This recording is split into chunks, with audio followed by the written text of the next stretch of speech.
What's up, everybody? I'm the Retro Nerd, and I'm bringing you another episode of Retro Night. And this time around, we are playing, one of the, I want to say, best games of the Super Nintendo.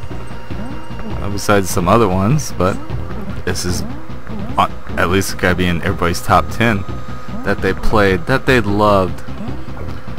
It's not so much a Rare game, but it is made by a company named Rare. We are talking about Donkey Kong Country for the Super Nintendo.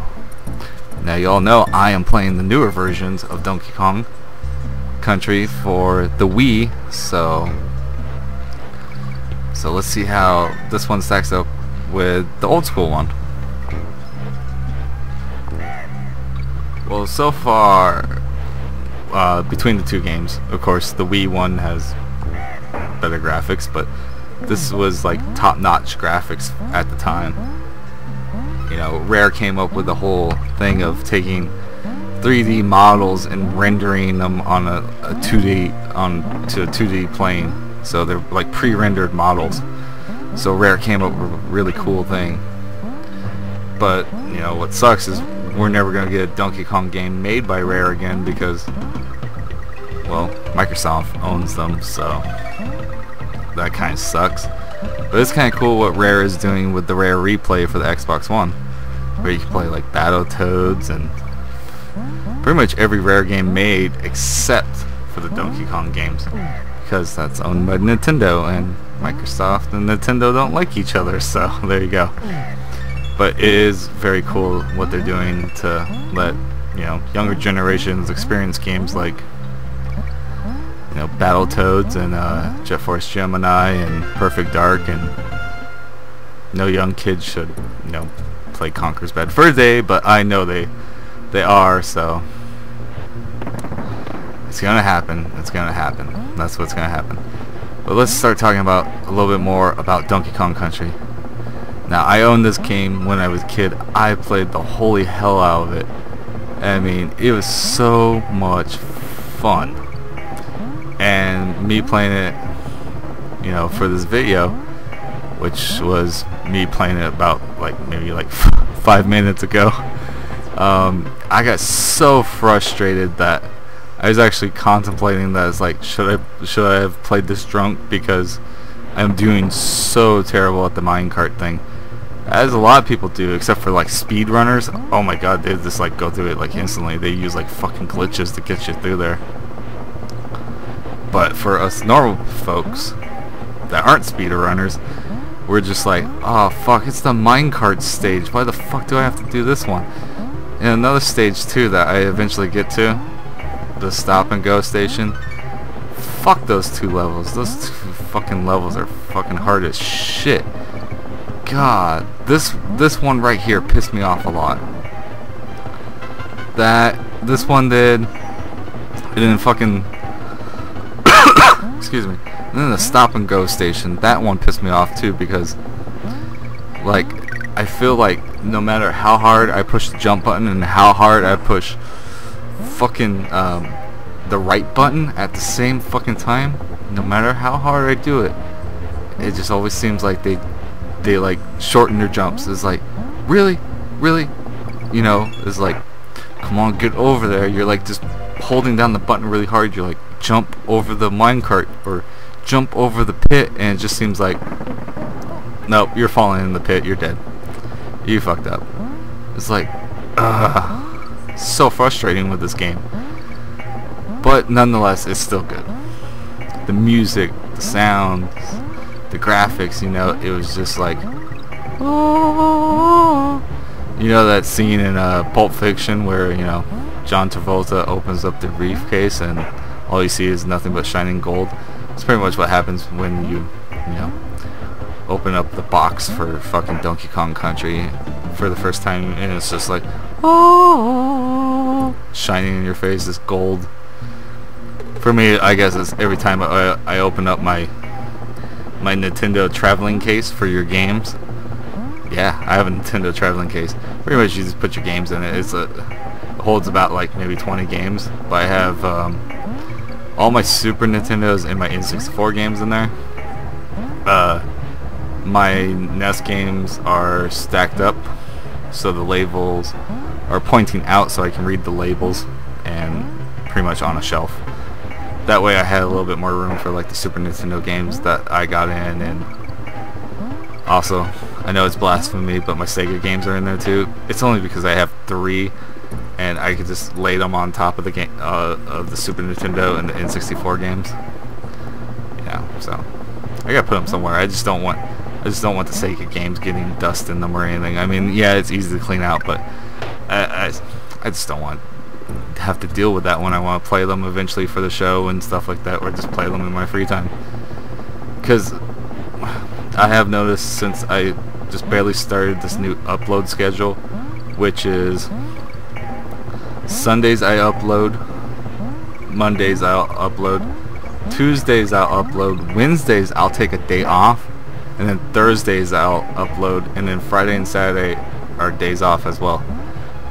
It's because those are the most active days that, well, they're pretty much the days I get the most views on, but it's also telling me that those are the most days that you guys are active when you're watching my videos. So, you know, I want to try to have a schedule to where you guys are most active on the channel. So I don't want to just keep uploading every day, because, you know, then I can't play the games I want to play for just free time. So with this new schedule, it'll give me a little bit more time to have free time, also a little bit more time to prepare ahead, like on the Friday and Saturdays, where I can prepare ahead and have like videos done for Sunday and Monday, and then freaking Sunday and Monday I'm doing videos for Tuesday, and then already having, you know, those videos done pretty much, like, you know, Wednesdays would be my days to do videos for Thursday, you know, so on and so on. You get the idea of me having, you know, a couple days off to where I can get extra stuff done and actually work on stuff, put more videos that are in the appropriate playlist for the channel, you know, just do more stuff for the channel pretty much is what I'm trying to do. But, you know, some people won't see it as that and be mad because I don't upload all the time. I'm sorry, but, you know, I need some free time to myself too. You know, I am a human being. I would like to play some games. I'm going to tell you right now, when it comes around November, because Fallout comes out the day after my birthday, comes out November 10th. You know, when Fallout 4 comes out, it comes out November 10th. My birthday is November 9th. I sure as fuck am playing that. That will be my free time game no matter what, so that's another reason too, because I was like, there's a lot of good games coming out, especially Fallout 4, so I have to have this like new schedule so I can be able to play some Fallout 4. Don't worry, I'll do some live streams in it, so be prepared for that. So but anyways, guys, if you haven't played Donkey Kong Country before, what the fuck are you doing watching this video? Go fucking download a ROM in an emulator or something. Play it on your fucking phone. I actually have it on my phone, so I play it on my phone when I'm waiting to either waiting for one of my bosses to get to the store so they can unlock the doors and we can get in, or just, you know, on my breaks or whatever. But yeah, if you haven't played this, you know, either buy it for your Super Nintendo, buy it off the fucking the Virtual Console. Yeah, they put it back on the Virtual Console, because when I was buying the 3 Donkey Kong Countries for the Super Nintendo, they didn't have it on the Virtual Console, but I think they just put it back on the Virtual Console, so check that. And then if not, just download a ROM or emulator. I mean, you can get them on your phone or you can get them on your computer. So either way, what the fuck are you doing? Go fucking play the game. I mean, it's an awesome game. So go now. What the fuck are you doing here? Go, get going, go now, because I'm leaving. I'm gonna go play Donkey Kong Country 2. So yeah, Retro Nerd out.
Oh.